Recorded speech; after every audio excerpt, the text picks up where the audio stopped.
always up on time, down on my luck. Got a brand new payment on an old worn out truck.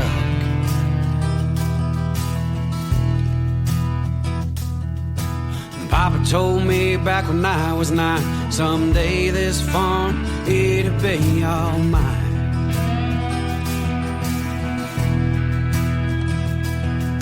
Now I walk these woods with kids of my own. It's been 12 years since Daddy done passed on.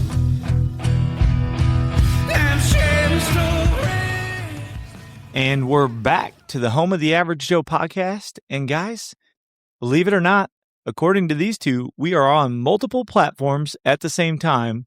Actually got probably 3 platforms going because technically we have Podbean, YouTube, and Facebook. Pretty cool stuff. So we should be able to see a little bit of everybody, and we're going to do a little bit of Q&A. Just quickly, obviously the light's bright. And then you see a couple little hoodies hanging there. That is the new Home of the Average Joe hoodie that we launched in the military green. I tell you what, that orange pops. It's kind of fun. What do you guys think? That's the first time you guys seen it, so. Looks good. Cute. Cute? It's cute. You'd wear it cute. John, what do you think? It looks good. Yeah. I mean, that patch stands out bold across the back, so kind of did what we wanted to do, but pretty happy and excited, no pun intended. Legit Printing out of Greendale did it for us, and they are legit. So now we can physically go pick up our apparel and make it known. If you guys didn't get a chance to get in on the pre-order, make sure to comment in the comments if you want us to turn it back on and do another run of these, because we only have a couple random ones left. So we will hit that. But here in Ohio and in the southern states, it is getting ready for Snowmageddon. So, hey, you were asking for snow. Here it is going out. Yeah, I mean, hey, if I'm gonna try to hit it tomorrow. Depends on what those roads look like, but I mean, we're gonna get what they say 12 to 18 inches, and you're gonna be plowing in it. We'll see. We got a bobcat at work. Josh, are you going in to plow your lot? No. John, you got? I pay people to do that. Yeah. I'm officially at that point. Yeah. No, it's all good.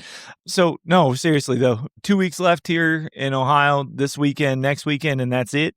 So if Snowmageddon comes, may try to capitalize on. It's not if, it's coming. Well, I mean, it hasn't happened yet. Oh, it's coming. He's like, it's coming, and he's got to go. So fine, it'll be what the amount is. Maybe that's the proper. Yeah, they upped it. They upped it to what? We'll see. All right. Well, with that being said, if you're in Ohio or if your season's still open and you're getting snow, you better take advantage of that. So before we tap into anything else, comments across the board on either of those 2 platforms, or I got nothing on Facebook yet. all right. Nope. I mean, I have comments, but no questions or anything. Okay. Perfect. Well, we're glad you guys are tuning in. And like I said, so really, this is the first time we've had the whole group back, right? We haven't had this group back since we are now a 5-peat. We are 5 in a row. Can you believe that? No. So, but that's what makes it fun. That's what makes it the Average Joe, right? Like, we all work, we all have kids, we all have things going on, and so we're just trying to put it in and do that. So guys, as we continue on with this podcast, these guys are going to watch comments. If you have comments or have questions that you want us to answer, just be sure to put them in the comment section. We got John watching Facebook and we got Josh watching YouTube. So we will try to get to the comments just as quickly as we see them. Josh, why don't you tell us a little bit about your hunting season and just kind of we haven't had a chance to let you explain it, so let's see what your hunting season is. A lot of sitting, a whole lot of not harvesting. Got to see everybody else harvest something, so I guess that's good. That's a win. That's Right. a win. Honestly, I haven't been out as much as I was last year. Just busy. You Yeah. know, no sports this winter, which is a first, so I thought I'd have more time, but with work, it's actually I've had less time. So it's been tough. Yeah. So we had John talk a little bit about those lotteries or drawings. Yeah. How do you like them? I like it. It's hard. I mean, you definitely got to put it in the miles. Yeah. Got to get out there and actually look for signs versus already knowing for the most part where the deer are on the properties we've been hunting. So I enjoy it. I really do. I don't mind getting out there, walking around, getting in the woods, playing the wind and things like that. It's frustrating, but that's it. That's the nature of the beast. So what do you think the biggest challenge is on those types of hunts? I would say this year, based off of 2 different property or lotteries that we were in, one was the wind. It was insane. It would blow east, then it would blow west, then it would blow north, then it would blow south, then it would blow up, then it would blow down. So understanding how the wind really blows at that one place we were at. And then this other one we're on right now, I wouldn't say we got set up for failure. It's nothing that the lottery could control, but the Outside variables due to deer population in this area, I think has really hindered our hunting based off of what was going on. So if you're familiar with Ohio and Oxford, Ohio, where Miami University is, do a little bit of research about what the village is doing, then you'd understand. But that's unfortunate. But I mean, it's either way, it's still fun. Yeah. I mean, still have a good time. A bad day is how's that go? A bad day in the woods is better than any good day at work. Right? Or is it backwards? I don't know. This year, maybe it might be backwards, but either way, you still enjoy it. I mean, I'd rather be out there and not see anything than not be out there than you see everything on the cameras. Right. And then it just gets frustrating because you're like, oh, yeah, there he was. I could have capitalized on that. What were you chest iron about over there? Nothing. Nothing. Oh, I thought you had something to chime in on that. No, I think got nothing. I think so. We had talked about it a little bit last week, and we'll kind of continue in with it winding down, and with shed season coming up and turkey season coming up. I think it'll be fun. I mean, for the amount of public land that's around us, or the amount of public land that's probably around most people within driving distance, your chance to kind of do some scouting and do some of that stuff is really open this time of year, right? Especially if you get snow, right? You can see things that you wouldn't see maybe by scouting in the summer or in this, you know what I mean? Yeah. Well, I think another good thing that happens out of these lottery draws too is if you have the opportunity to build a relationship with the person that runs it, that's very beneficial because that could give you access to other things outside of the normal season. And I think John and I are in a situation this year with the people we're working with to where maybe we're able to get out in the woods outside of regular season and do some shed hunting where normally you're not allowed to. Yeah. And hopefully, we could take the kids out there too, get them more exposed to what's going on. Yeah. No, I mean, that's just like anything in life, right? Like you don't get to where you're at or any of us are at in our normal everyday job because of the fact that you don't maintain and make new relationships day in and day out. And I think really part of society and part of what the hunting industry as a whole is maybe missing is those relationships, right? It became too much about the big guys and not as much about these average Joes or average gals or whatever. What? Nothing. Y'all are just, I can't see if there's comments or if there's nothing. But I think it became too much about that and maybe forgot a little bit about the rest of it. Would you agree? Oh, wholeheartedly. Absolutely. Yep. Yeah.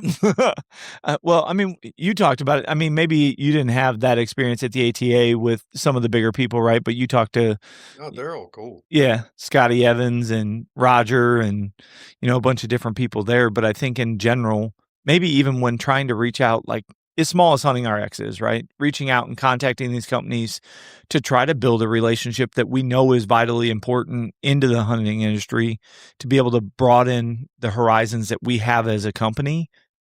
It's very hard to tap into those markets because of the fact that they really want the big names. They want Bomars. They want, the Lee and Tiffany Lakowskis. They want, Hunting Public. They want, those guys, right? But all those guys started down here. Well, I think so. It's kind of off topic because the guy I'm about to mention doesn't do anything in the hunting industry. But there's a guy, Brian Deegan, back in the day, early 2000s, late 90s, Metal Militia, the founder. They call him the General. He released this thing the other day. A group. It's called the General's Army. It's a group of like-minded people, right? So what I'm getting at with that is we all start as a group of like-minded people with the same thought and like goal and sights that we want to achieve, but then a few stray away from that. So you leave a couple guys or groups just kind of hanging back, still trying to do like what you're doing here with, Hunting RX Average Joe. And a couple people veer off, think they're going somewhere, and then it's like, oh wait, let's get back to our roots. Let's go back to where it all started. You know what I mean? Yeah. Which I think when you get away from that mindset of your roots, where your feet are right now on the ground, that's when you start losing connection with what really matters. Yeah. Average Joe, right? Yeah. I The mean, working class hunter.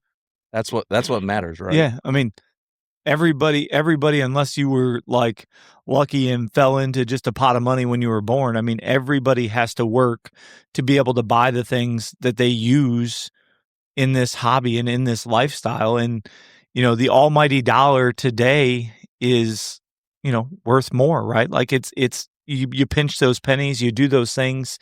So that way, when you do see something that you believe in, or you see a company that you believe in, you have the opportunity then at that point to maybe try to test it and try to test the water and see what it's all about. Because really, I think that a lot of these companies that became bigger companies, it was because people, your working class and your average Joe and your blue collar workers, they believed in what they had. They believed in the products that they were offering. And I think that, those products propelled those people to the top. Not saying that they ever forgot about it, but they just all of a sudden sometimes get a reality check or they just continue to grow and continue to buy out companies. And honestly, if that works for them, nothing but the best to them. I mean, like it's not our lifestyle. It's not the Hunting RX lifestyle. It's not the Average Joe lifestyle. I mean, like we don't have the ability to keep in stock, hundreds of hoodies at a time. That's why we run pre-orders, right? Like, but we try to do things that are different and outside the ordinary, like in our turkey contests and deer contests and that type of stuff, because of the fact that the only way the hunting industry is going to get back to what it was is to be different, right? No, I agree. Anybody can put deer pee in a bottle and sell it, but right, what makes it different? Right. No, I mean, right? Is it the labeling? I just use my own. you just use your own. That's what we talked about the last time. He said That's what serious. Yeah. So, I mean, but those things, right? So those tactics and again, those tips and tricks and those things maybe change and evolve as your hunting style changes and evolves, right? Like, but yeah, what makes it different? We talked about saddles last week and how John had messaged you about saddles and what made that company different, that you had never heard of them before you went to the ATA, but all of a sudden now that you went and seen, and it's always different when you see it, touch it, feel it, right? Mm-hmm. And then proof's in the pudding, right? After that, what's the reviews? What's it work like? How's it function? And I think that's really kind of what everything boils down to. I mean, what made you try a company or want to try a company that you never heard of? I mean, just seeing it and being able to mess with it and see, what all their stuff's made about, made of, and, like touch it, feel it, all that. It was like, man, this stuff's pretty legit. So, well, and it probably didn't hurt. It's a little different too. And it's nice there too. 'Cause I mean, if you're in the area, like when the ATA comes, now that it opens to public the last 2 days, I'd go check it out if you're interested in different things. 'Cause like the saddle stuff, I mean, you had, I don't know, 4 or 5 of the top saddle companies there, so you can compare them all. Yeah. You can sit in them and strap up, So not every company had the CEO or the president, right? But the other thing that probably made a difference is actually being able to talk to the people that are behind the company, right? I think that's a whole other long story though. I don't know. Like all those booths and stuff and companies, everybody's got the greatest thing. Well, sure. But and you gotta like, all right, yeah, cool. Well, let me check this stuff out. If I have questions, I'm going to ask you, and I just want to know how this works, or whatever. I don't need to hear the whole, oh, this is the greatest metal ever created. Man, just stop, Well, with that, it's no different than with you, right? The last few seasons with your camo, like you've changed it up and mixed it up. I just got new camo, yeah. And then I asked you, well, what's different about it? What do you like about it? And you tell me, I'm like, man, all right, cool. Well, then I get on the interweb and start looking. Dang. Right. Okay.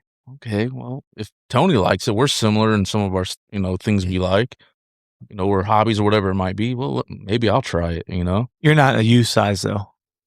No, I'm not. Don't worry, I'm not a U size either.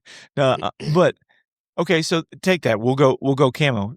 How many? You look at all those camo companies that are on the market, right? There's a ton of them. I mean, I think all of us originally started, but like back in the day when I was a kid, started with some sort of like we had Walmart and Farm Fleet camo, right? Shoot, you start out better than me. Mine was hand-me-down coveralls. Well, I didn't have from the neighbor, but buddy, when my dad wasn't in it before, it was my dad's buddy that got me in. We went to Walmart. My dad's like, I don't, you know what I mean? Yeah. And so, but then with that being said, like, we've all tried different things like scent lock, blocker, but everybody has their own touch and everybody has their own thing. And then like last week or 2 weeks ago or 3 weeks ago or whatever it's been now, when we went over to Lawrenceburg, we checked out that sea deer camo. And honestly, like, again, when you see something on the screen, you're like, I mean, it's different, right? But then like you talk to the person behind it or you see it in person and you get that feel of it. I mean, what makes it different? The same thing you said. Why do you like it? Well, this guy from Sea Deer, his explanation behind the whole process is the military background and the layering system and staying warm in Afghanistan. Like, okay. So, I mean, you obviously have a little bit of knowledge about, you know what I mean? Like what the temperature variance is. So again, those stories are stories that maybe make you believe in a product, right? Yep. I mean, I know, Josh, you can relate to that, right? Yeah. I mean, just a smidge. Yeah, just a smidge. But that's what I'm saying though. But those are those things that would steer you one direction? Being able to hear those stories and maybe see or tie it back to yourself. Well, think about this, right?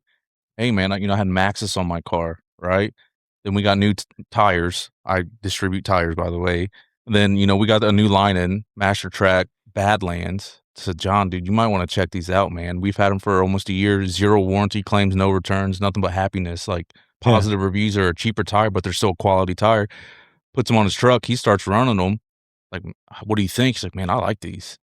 Yeah. All right, well, cool. I'm taking the Maxxis off my wife's Suburban. Now I'm putting some Badlands on her car. Like, dude, you're right. I like them too, man. And then, is that what you end up going with too? I have Badland ATs on both my truck and the Expedition. Then Tony and I, we have cheap Walmart tires, Calvary Road ones. Right? I'm like, dude, these are cheap. Daily. They last, dude. Yeah. He's got them on his car. I got them on my, my daily car too. It's like, it's word of mouth and trusting, recommendations or opinions of those people you're close to. Right. Like if you guys tell me like, hey, I'm looking at getting this, like, dude, I'd stay away from it. Right. Yeah. You in the car industry, hey man, I'm looking at getting whatever. Like, yeah, we get those in the shop a lot. Yeah. Never mind then. Right. I'm trusting your guys' judgment or your opinions or beliefs on something. Right. Versus someone I don't know, like a car salesman that I've never met that just wants to make some money off of it. Speaking of tire distributor, this message is brought to you by S&S Tire. If you need some, buy them from me. Buy them from Buckeye. Big Buckeye tires. But I think that's kind of the direction that you're trying to go here with Hunting RX, is like that it can be that place that if you're unsure of, it's a non-bias, like, hey, like we tried this. Not saying that it didn't work, but we didn't get the results that we were looking for in particular, right? And we found this, which was cheaper, and we felt like it worked better.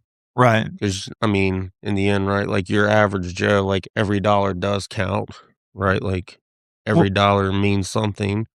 So if you're going to spend the money on something, you want to spend it on something that you know is going to work, you know is going to last. Well, think about this. Yeah. So we talk about from a scalable aspect, right? So everything starts with scalability, right? Because people start in places. You can obviously tell from the camera we're shooting in the basement, right? We don't have thousands of square feet that we're storing products and warehousing products and doing all that stuff. And we don't keep all those products in stock because the overhead and that to do that, something different. So when we're doing products or we're doing these things, everything is based on experiences are based on what people go through or based on recommendations from our field staff, right? Like we have field staff guys that may say, "Hey, I tried this. I thought it was a pretty good idea. I reached out to them. Hey, they want to talk to you and see what it's like." So, I mean, I don't know. Like sometimes that's all it takes is hearing from people that, you know what I mean, you trust or whatnot that way. We do have some Facebook comments. All right. I was waiting for kind of like a break. Well, this message can be paused for station identification to bring you the Facebook comments. So John Campbell says, "What's up, fellas?" What's up, John Campbell? Let's see, Howard Stern or Stream. Sorry, yeah, Stream. Sorry, Howard. He definitely butchered that, so I apologize, buddy. Yeah, sorry. Evan says, "What's up, fellas?" What's up, Evan? Zach says, "What's up, guys?" Bob Carey says, "What's up?" Zach says that we can have some of his snow in West Michigan. I mean, we're going to get it. Yeah. Kevin Dilly says, "What's up, fellas?" Dilly. Larry says hello to Kevin. Leprechaun's Magic Mix says, "What's up, boys?" The good old leprechaun himself. Evan says relationships are very important. Marcus says, "What's up, guys?" Zach says treat people well and stay genuine over everything. John Campbell says the average Joe is exactly what I relate to, working on my old 75 pickup as we speak. I love to be a big name, and I'd send this wiring off to someone else. Yeah, so hold that for a second. So say we'll go back to the comments in a second. Do you remember that picture that he sent us of the wiring that he's talking about? Yes. I mean, like the bird's nest that he's got underneath that steering wheel. Yeah. Like when he says he'll gladly send that wiring to somebody else, you don't want any part of it because it is all intertwined. And he's like, "Why do I do this to myself?" Yeah. Did you see it? No, but I know it was about why do I do this to myself? Yeah. Chris Ford says, "Hey guys, sorry I'm late to the party." And then Chris DeMott said, "Howdy, gentlemen. The question is, should I go jump in my stand before this storm? It's 13 out and dropping." What do you got to lose? Well, so I guess here's what I'm going to tell you is every property is different, right? So they always tell you that deer are going to be on their feet before the front. The difference is every deer herd that you come across the country is going to react differently. Sometimes being on your feet before the front could mean 2 hours before the front, could mean 1 hour before the front. The question that we're going to ask is, what are your deer doing? If your deer are on their feet typically before a front, I'm telling you to get it in the stand. If you're telling me the real feel is -5 degrees and it's pissing down snow, I'm telling you that it might not be worth freezing your tail off. I mean, but here's the thing, Chris, having a conversation with you on one of our posts the other day when we asked, is it deer or turkey?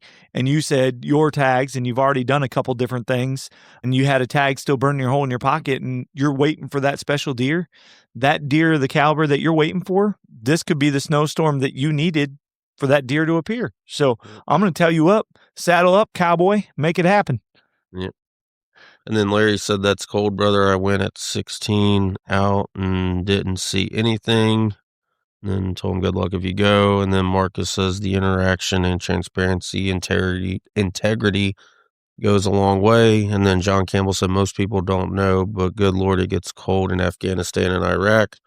Hey, there's a guy that knows. He can tell everybody that's watching. Yeah. And then Howard said, "LOL, my college friends called me stern." and then John Campbell says, "It's an all-new harness 22 circuit." Jeez Louise, man. Yeah. That's crazy. And the fact, and so I know you guys can't see the picture that he sent us, but this harness, again, you can definitely tell it's new wiring. It's not like you can't tell the colors. It's just there was so much wiring, so much intertwined that like it definitely gets the mind wandering and moving and doing, you know what I mean? And so yeah. I think that's cool. So, those projects and those things are things that make life fun, right? We all talk about, you said your sports list this winter for the first time, right? But every one of us at this table, your daughter's a cheerleader, our son's football cheerleader, my son, whatever. We got it. I'm saying I counted son and daughter in the same thing. So hopefully everybody understood that. My son is not a cheerleader. Oh, I thought he was still. Yeah. Funny guy.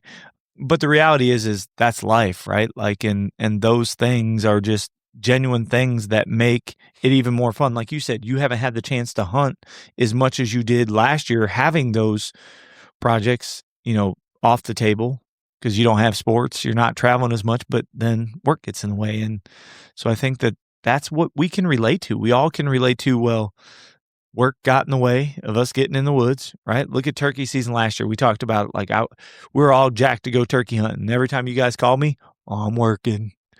And I was like, all right, well, did you guys see anything? Yeah. I mean, you guys have fun. And I think that as long as you can capitalize and have fun and make it worth your while and you're not dreading going out there, then I tell you to just continue to move forward and continue to try things that are different. You don't have to be like everybody else.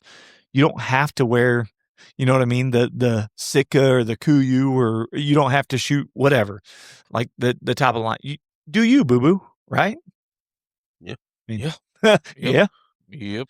I don't know. So we kind of got down that rabbit hole about brands. I think that was one of the things that they wanted to see. What do you remember some of the topics that people said they wanted to see? No, on those posts? We can go back to turkey because I know spring turkey talk was brought up probably 3 or 4 times, and we kind of started to allude on it and then got down this rabbit hole of just like integrity and relationships. Spring turkey season is something that's going to be on us before we know it, and we're going to have the ability to get out there and do the things that we talked about together. But the cool thing about turkey season, and I'm not saying that you can't do this with deer season, but we talked about it. You can take your naps against the logs. Not going to ever let you live that down. Or but you can have a group of you together, right? You can have somebody hitting an owl call or a crow call or whatever, trying to locate while the other ones are listening. Like, you can do that as a group legitimately, much like you would do a deer drive, but you can do it all day, every day turkey hunting. And the number of people that are talking about, man, I want to double up and I want to do this and that, like, that's, I think, what the adrenaline rush of turkey season is, right? Like, when you hear them talking back to you and you got 4 of you sitting there, or you got 2 of you sitting there and you're like, oh man, like, this is getting fun, right? I mean, none of us at this table has ever shot a bird, but yet every one of us still wants to go turkey hunting. I've only seen one turkey in the wild during turkey season. Then it saw John and I, and that thing looked like it was floating across the ground. It took off so fast. Float like a butterfly. It's today. Aaron, Turkey? Mm-hmm. I got you. Little beard action. Aaron McCann says, good afternoon, gentlemen. Hope your season was a success. Well, Yeah. yeah. Depends on how you classify success. Again, we're in the woods, so that's Yeah. successful. Aaron, we hope your season was a success as well, brother. No, I think that the biggest thing going forward, because the next task at hand, not counting the chickens before they hatch, because deer season's till February 1st. Shed season, we talked about kind of getting back on that public ground and maybe being able to push into some of those types of trees that turkeys roost in, because that's the one thing we talked about out at Wilson's is they're not roosting there. So trying to get them out of the roost, well, you're not going to get them out of the roost because they don't roost there. So, we have the ability that right here around us in Southwest Ohio that there's a lot of terrain difference, right? There, you get to some of these different public land setups, and I'm sure it's the same way around all you guys, but the terrain is vastly different no matter where you step foot. So it gives us the ability that just because we don't have roosting trees on that property, maybe we can push a mile deep on a public property and find where they're roosting and bust a bird that way. I mean, I think that would be maybe spending shed season, kind of hitting those public land areas that we might want to try to find a roost at. Might be a little more fun to start turkey season off on a little better note. What do you guys think? Yeah. I mean, I already plan on going out near where I deer hunt in Brown County for turkey, pretty much. So, I mean, that's public land out there, and heard good reports out there. What is But Brown? then at Wilson's too, I mean, every year I've had turkey. Yeah, you've had turkey like there. I mean, and every year before season, the turkey always show on camera, and then just as soon as it's turkey season, Yeah. they're gone. But like I'd like to get out to Brown County, go out to that public and roost them, and then call everybody in like, hey, going tomorrow, here they are. Yeah. So I was gonna say, like, that's the thing. If you draw a radius around you, like, what would you guys say the max is you're willing to drive to chase turkey? 3 hours. to get up, go, and be in the woods is 3 hours? Dude, All it's right. whatever. We talked a little Literally bit today. at the gym, but I don't care to drive. I don't care. I don't care if it's out of state. He brought up a different state. Like, I'll go. I'll sleep in my car. I don't care. I'll sleep in a trailer, whatever. Yeah. You know, so it doesn't bother me if I can get the time off and stuff and got a group that wants to go here and do XYZ. Let's roll. Roll Tide, right? Yeah, no. No. No. That's- Come So on we, now. so we do this at work because the finance guy is a Alabama fan, and then the owner is a Texas fan. Sounds so- like you work in a hostile work environment. Oh, so them two go at it nonstop. It's either horns down or Roll Tide or whatever. They're always messing with each other. They But can anyway, both just roll I out. was gonna say they both had a great year. yeah. But anyways, yeah, I'd go. It doesn't matter to me. I'm down to travel, do whatever. Josh, I'm the same.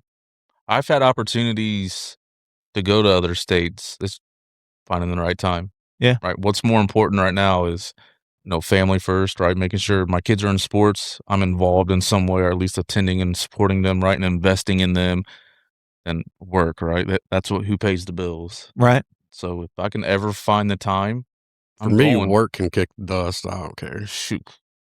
Not gonna be in. Work can kick the dust. How I many? don't do a manager type of thing. So How many days of PTO you got? A lot. A lot.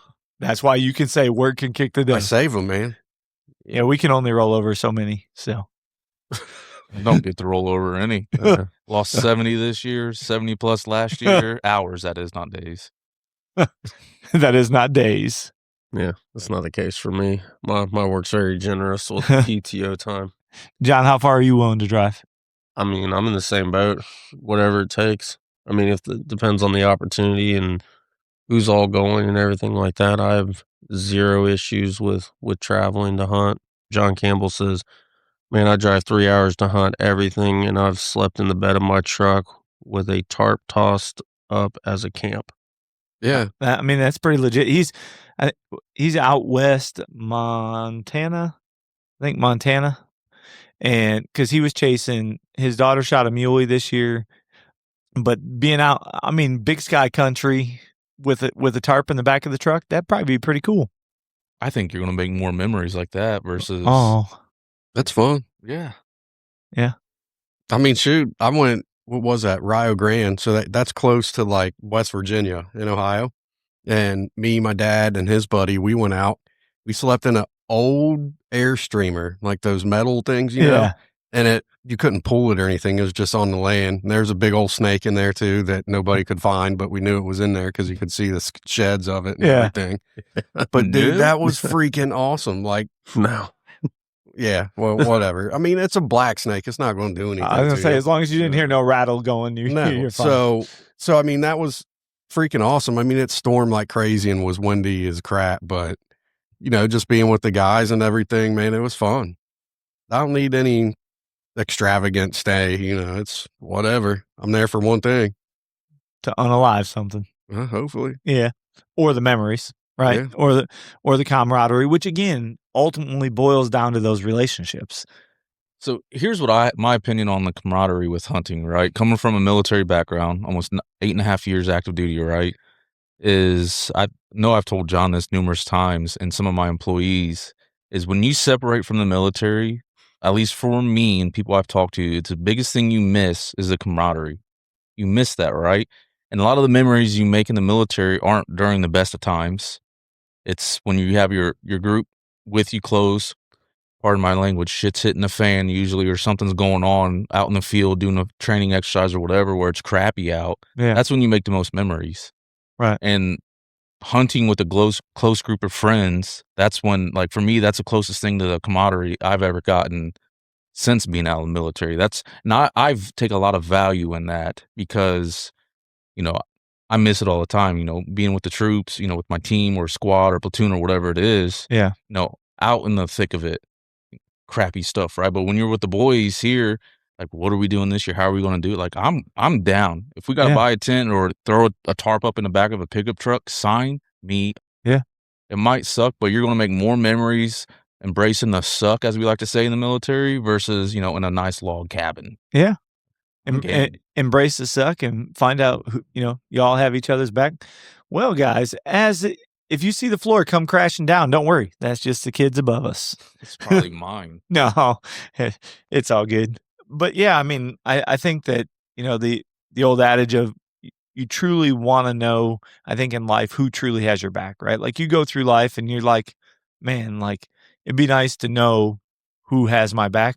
And sometimes actions just speak louder than anything else. Words can be whatever they want to be because anybody can say anything they want, but actions speak it. Yep. So, Mm-hmm. What else we got? Anything? John Campbell says chasing elk, muleys, and making memories. That's what it's all about. Yeah. That's a bucket list. Elk. Out in the, oh man. Gosh. I might have an in on that one too, by the way. More to come. That is. So John had said, hey, he wants to know stuff about elk hunting because I remember that specifically. And I was thinking to myself, I said, John, I don't know how I'm going to do that, buddy, because we're here in the Midwest chasing whitetail and you want me to tell you how to hunt elk. I am far. So we may have to bring in a special guest, John. So if you're watching, we'll try to find somebody that knows how to hunt elk a little better than we do because we all have zero experience in that category. I like watching people hunt elk. It's cool. I was going to say so I'll tell you some good ones. The kind of watching elk is The Choice with Ralph and Vicky and RJ and Aubrey. They actually were based out of my wife's hometown. They just moved to Colorado. It used to be called Archer's Choice, but now it's The Choice. There's just one guy I watch too. I think he lives in like Spokane, Washington. Short little guy. Is it Elk Shape maybe? I think he's shorter than you. My homie. Yeah. But like he does it like on his own a lot too. Kind of like, obviously he probably has more, the better end of things versus some of us. But the way he does it too, he packs up his dirt bike in the back of his truck and he goes. Yeah. He travels all around just him. Yeah, you see a lot of those guys that, and again, I know it's TV shows and I know it's whatever, but a lot of them will be ride horseback in, right? They'll ride horses in, ride horses out. I'm not riding a horse. Nope. Why? Ride a horse, save a cowboy, bro. See ya, cowboy. Terrified of horses. So John Campbell says he's down to always be a special guest. And then Bill and Carrie said, what's up, fellas? Just left the woods, had to prep the ground blind so they didn't cave in from all the snow coming. And then Evan has a question, said, how did Hunting RX start up? Whew. Okay, so that would have been 2017, 2018. Man, that was a good year. What, 2017, 2018? Yeah. So we originally started as Garrett Outdoors. I started it because of the fact that he's like, I started the company because of the fact that I had two small kids. I wanted my kids to be in the outdoors. And honestly, like you grow up and once you kind of been in the outdoors a little bit, you follow along, you watch YouTube, you watch the shows on TV and you kind of want to chase your own dream and your own passion. So it started because of the fact that I really wanted to have my version of that. And I was solo to begin with. And then I started coming out here to Ohio and I met three knuckleheads, which, honestly, I think the one night I was in Lena, we were talking about wrestling. Like that's how you and I originally met. Was where? I was in Lena, Illinois. I was messaging you and you were talking about wrestling. I remember that like to a T. Tommy, who's not here with us, he's in. What happened? No, not like he's. Yeah, no, not that he's not no longer. Like he's just not currently here, sitting here. Obviously, we don't have 5 people here. And then John, he's with us. yeah. And then John, and then obviously, like once we actually physically moved here in 22, we had transitioned to Hunting RX in 21-ish, I think 20 is when Hunting RX came. Hunting RX was simply, the name was because we wanted something simple for people to remember. And the RX aspect is the only prescription you need for that hunting addiction. Yeah. Who came up with that? What? I'm giving myself credit there. I'm giving myself credit on that one. Yeah. We had a lot of different names. There's a lot. there was a lot of different names that we threw out and a lot of different things, but really the reality is when we all said Hunting RX, like we all laughed at each other in that group message, like there's no way this is available because it's so stupid simple that somebody has already taken it, because it's one of the biggest catchphrases, hunting, right? And then everything is RX, right? Like there's a bunch of different RXs out there. So we're like, there's no way this is available. If it is, it's like some weird, not .com, not .net. You know what I mean? Like it's some weird thing that you've never heard of. And .com was available, .net was available. So we transitioned to that. And then really we moved out here. We started the podcast. We've now done, I think it's 27 or 28 episodes, including this one, with 5 in a row. We had, when I looked today, actually before the podcast, was over 2,800 downloads. But really, when we started doing this about 8 episodes ago is when we came up with the identity of Home for the Average Joe. And that's really kind of the last push for everything is our Average Joe deer contest, our Average Joe turkey contest, the Home for the Average Joe podcast. And so it was all really brought to light because, again, we enjoy getting around and doing this type of stuff. Like we'll all send a text and joking, like this guy said he wasn't going to be here. So that's why I would have waited a minute and been late and just said, hey, he'll be here in a minute. But he showed up and it's always fun. Like we razz each other. We have a good time. And I guess that's really, did I miss it? I mean, that's kind of like the short spiel of how Garrett Outdoors, Hunting RX interblended. Yep. So Nathan Lankster says howdy, and he says Kane passed his hunter safety course again, and I did too. Yeah. So Lankster called me and goes, man, I got to take that hunter safety course again. I said, bro, you've been hunting for how many years? Why do you got to take it again? He goes, I don't know where it's at, and you need your hunter safety card number for whatever, one of these turkey hunts or something. He's like, and I don't have the number. So he said, looks like I get to take the class again. And he's like, well, Kane's got to take it anyway. So, because in Illinois, just like here, you can do an apprentice license as long as you're hunting with an adult. But obviously there's times that you don't want to hunt with an adult. So when you're a kid, I have a question then for the group and anybody watching. At what age, or what does it take if you have a child that's into hunting for you as the parent, like feel comfortable to let them go out to the stand on their own and take care of business the way they need to take care of it? Depends on the kid. Yeah. I think so what are you looking for? You know what I mean? So for me personally, like just like thinking of hunter, right? Maturity level as far as like what they can handle, right? Like do they, because they're going to, at that age, they're probably going to be shooting a crossbow. They're not going to be shooting a compound. Can he safely either get into the blind and get it set up himself? So for me, it's going to be safety, maturity level, and comfort level of the kid, right? Like, is he going to be scared out of his wits' ends when it gets dark? Because they all can say they're not scared of the dark in a house, but when you get out in the woods, it is different. Yeah, when you get out in the woods and all of a sudden you got coyotes howling that like are not far from you, like how is that kid going to react, right? Or if they do happen to hunt a tree stand, that's the other aspect. It's not only what age do you feel comfort with them in just a ground blind? Do you feel comfort with them in a tree stand? What weapon as far as crossbow, gun, whatever? Like there's a lot to take into that. I mean, what's your opinion? So for me, I don't know if it would necessarily be to the point that I trusted my son to do it, right? Because but I think it'd be to the point where it's like he's doing it all on his own. You know what I mean? He's walking the blind, he knows right where it's at, or the tree stand, he's getting in it. He has that level of, comfortability with it.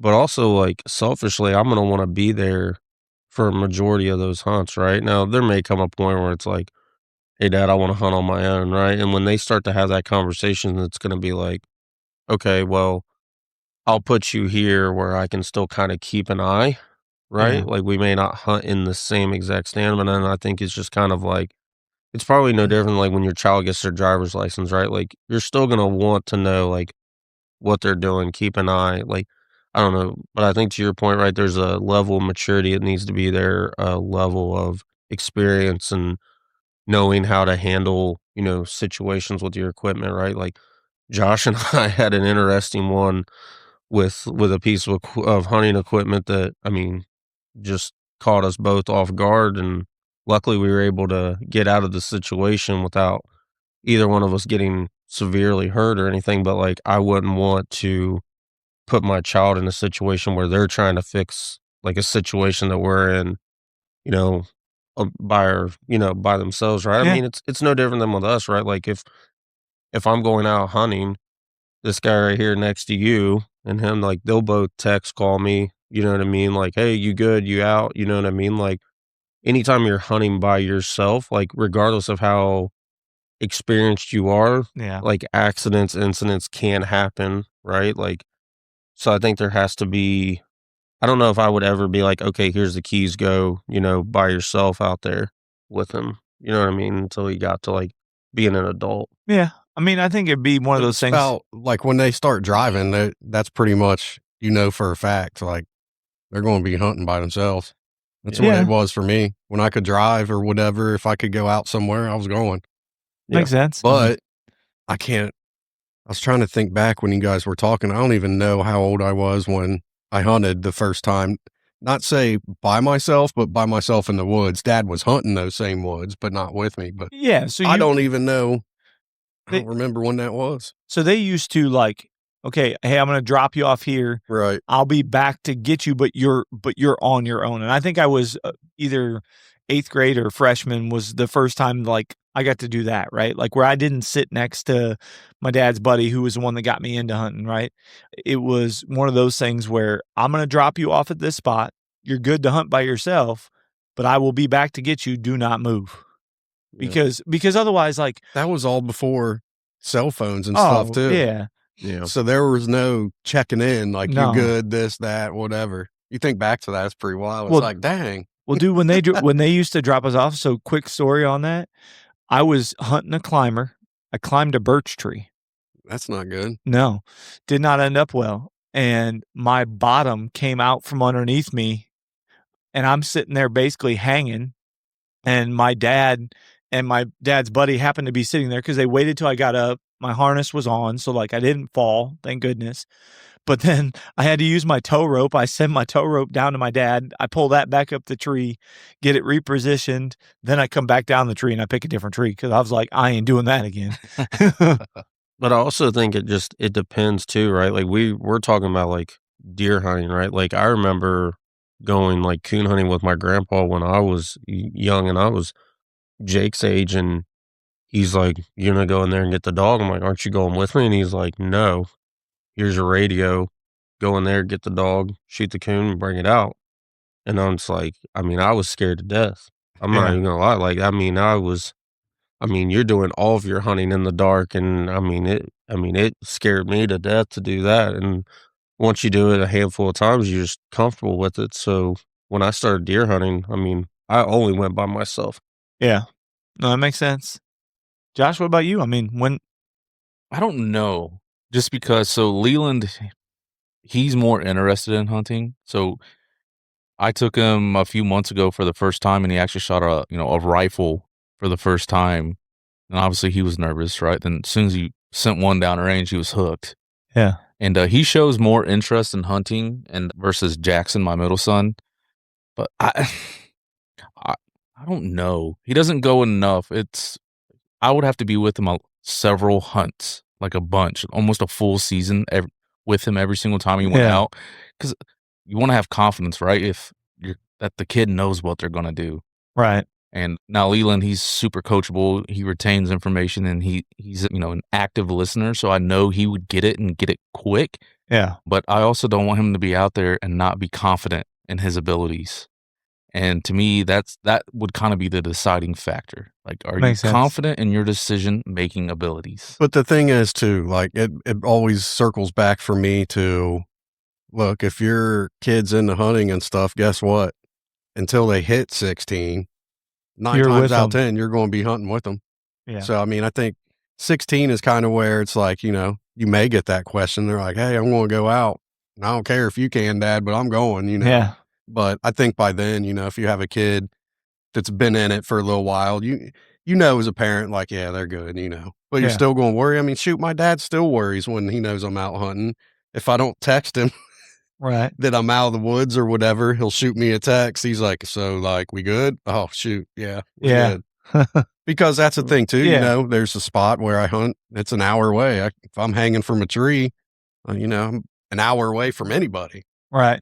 So, And there's a lot of times where Tony will be hunting and I may not be able to make it out to hunt with him, but I'll still drive up to the property, make sure he gets out, sit there, talk to him for a few, and then, or Josh, and just make sure that they're good, right? Like there's always that level of anything can happen, right? The most experienced hunters, still accidents happen, right? well, I mean, it could be something simple. You could just be walking out of the woods and break an ankle.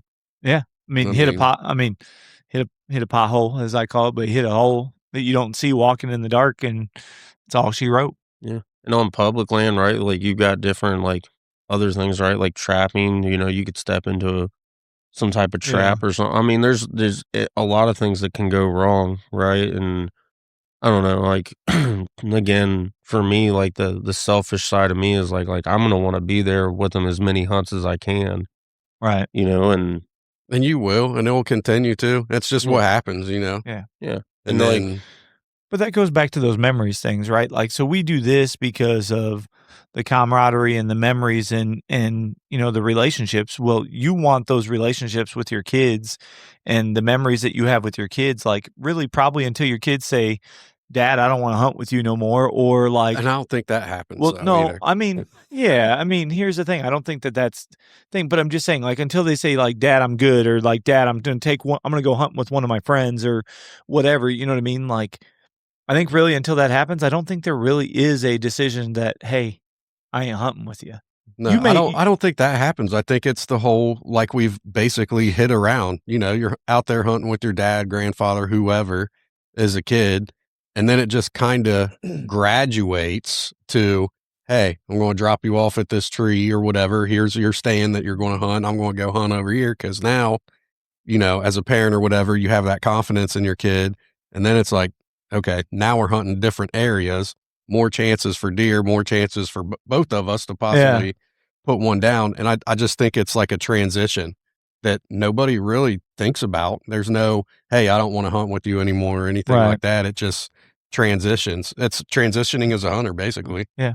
I mean, you think about, Josh, when you first started hunting, right? Like you're not my child by any means or anything like that, but like, well, He's but such a like, good boy. Daddy. but like, Oh. but like when he first got into hunting, right? Like the first few sits we sat together, right? Like, and then it got to where, okay, we're going to get there 20 minutes early because I'm going to walk you to this stand. Because Josh was like, hey, like, why don't we can split up? And same thing you guys are saying, it doubles our chances.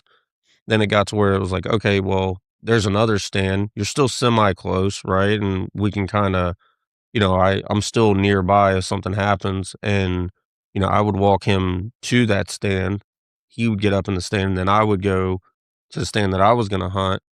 And it got to where you build that confidence and that comfort, because a lot of times too, right? Like a kid, you're going to take them to certain spots, right? Because you're going to want them to see, the most amount of deer. So like they're naturally going to want to go where they've seen those deer. So like there could be other scenes they don't even know where they are. So you're trying to tell them like, hey, make a left at this pine tree, and the pine tree because you've made a left at it your whole time that you've hunted there. But they're 50 feet from where that stand is, and they're like, I have no clue where this is. So I think it's easy in the woods. Oh, yeah. Well, I was gonna say, heck, all confused, too. even as an adult, because of trail cameras, right? So take out when we were kids, it wasn't as active as that, right? Like you were polling. I mean, like there was still some printed trail cameras like that you could take and get developed, but even as adults, right? We're like, oh, hey, man, the deer were back there. I think I kind of want to go to that back seat stand or whatever. Like you see the deer there, and naturally, like you want to go where the traffic is, right? And you want to do those things. And Yeah. I don't know. I'm just saying, like, there could come a point where, like, as a parent, you want to hunt this stand specifically, and they want to go where they've seen deer, and that could help kind of like push that. Yeah, for sure. But John Campbell says hunting here in Montana is like the old days. No cell service. Kids learn hand signals real quick from over 500 yards away. And then Nathan said, Should we even see that? I can barely see 100. No. Well, so I He bet you can't. it's probably binoculars and yeah. And then Nathan said, started out at 9 hunting squirrels and vermin by myself, single shot 22, single shot 20, but only after I went with my dad and showed him I could.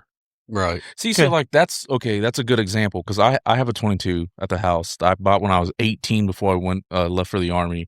Still have it. A ton of ammo. Was like I would feel more comfortable first taking the boys out. Here you go. You know, it's bolt action. It's super safe. Yeah. Let's go shoot. Let's go hunt squirrel. Yeah. To see them the way they react. Because here's the thing too. Who was it?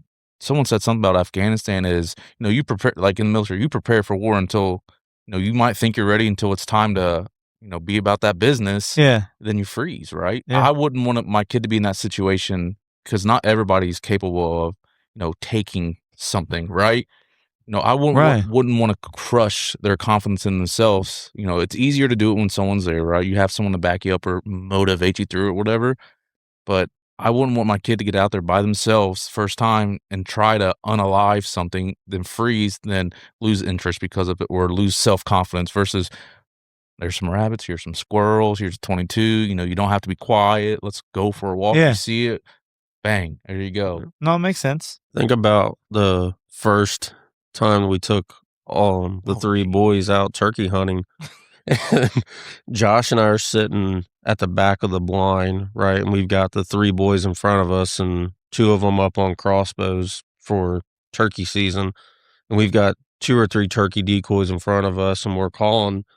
Next thing you know, we see this movement out in front of the blind and we're like, what in the world? We start kind of hitting again and it's a coyote. And both boys, and I won't say which 2 were on it, but both of them froze because they thought it was a dog. They thought it was a neighbor's dog. And this thing got, I mean, within 20 to 30 yards of the blind before finally it was like, oh, wait a minute, something's up. And it took off running. But like, Josh and I are like, we're going to have to like dispatch this coyote right here. Get like, off the bow. Yeah. Look out. Like it was, I mean, it got interesting. Like it got very interesting, but it's like they both froze. Yeah. They both froze. And to be honest with you, like, you know, to not, you know, destroy their confidence, it was like, hey, we understand, you know what I mean? But in like back of our minds, we're like, dude, that could have went like really stupid, really quick. Yeah. Yeah. That's interesting. That was hilarious. Yeah. I think we're done after that. Where we go? Frisch's for Yeah. breakfast? Yeah. We took them to Frisch's. Now, you wouldn't go there now, though. Frisch's? Oh, Yeah. yeah. Oh, Thank you, man. not since it got bought out. Everything tastes different. Oh no, that's what Yeah. I'm saying. I'm not a Frisch's fan since like their buffet's not the same. They ain't nothing the same. Yeah. We got any more? No, that's it for Okay. now. But yeah, I mean, he's right. I mean, you don't know what's going to happen. I mean, you know, I didn't know if Jake would be able to. And Yeah. the moment that doe walked out this year, I mean, he put my mind at ease about any questions about that. So, Well, I mean, these kids are. I mean, they're different. I mean, they're definitely built different. Hunter wanted to schwack everything that walked by him. Heck yeah. well, that's what like Jackson's getting to that point now where he's like itching to go. And I'm like, I don't know. Like when they're very gun ho about it, that's when I'm worried that like that is going to fit in. Cause it's like, you're going to have that, you have all this confidence in the world. And then all of a sudden you just, you just freeze. Right. Yeah. I've seen it growing up, right? When coon hunting, there's, you know, kids that are like, oh, if I see one, I'm going to bust it, blah, blah. And it's like, they just freeze up at the base of the tree. And it's like, Yeah. you know, That it's makes always sense. the ones with the most confidence that they'll freeze up there. No, that makes sense. So, do we have any more comments? Because what I want to do is we appreciate all you guys tuning in and following us, but I also don't want to drag it out to the point that you guys don't want to come back with us the next time. We have been at this for about an hour, so I got there's a little timer, so it's pretty cool. I mean, you can get lost in the time with what we're doing. So, is there any more comments? No. All right. With that, we will end the way we always do. We'll do our weekly roundup. So, Josh, we're going to start with you. And then we'll go to Mr. T-Bone. What do you want to leave the audience with for your weekly roundup? Raise hell, praise Dale, and be like Biff. Oh, that's awesome. Amen. What's that How from, you follow Tony? that up? Oh, Cletus, man. Cletus McFarland. He's awesome. Yeah, if you're still out there hunting, if you're in Ohio or whatever, try to get out there. He's, what is it, last couple weekends? Yeah, so you got this weekend and next weekend. Yeah. February 1st is Try to it. get it done. I don't know. Tomorrow may be interesting if people are trying to get out.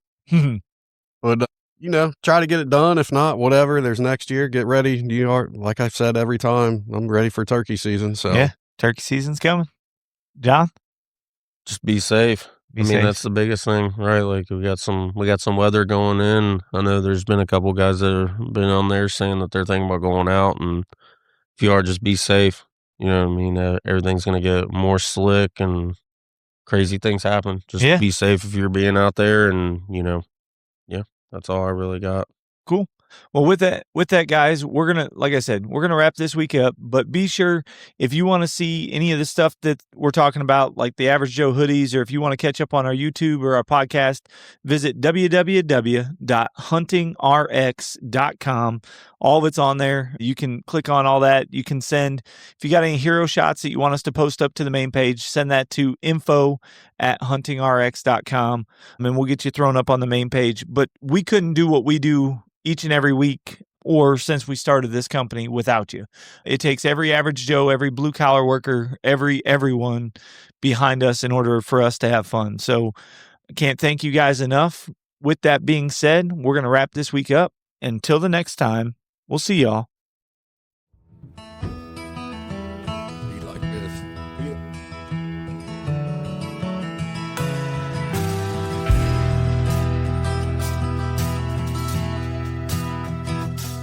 I'm always up on time, down on my luck. Got a brand new payment on an old worn out truck.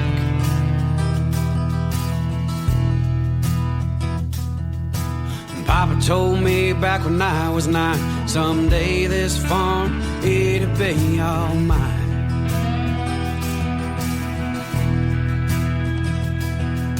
Now I walk these woods with kids of my own.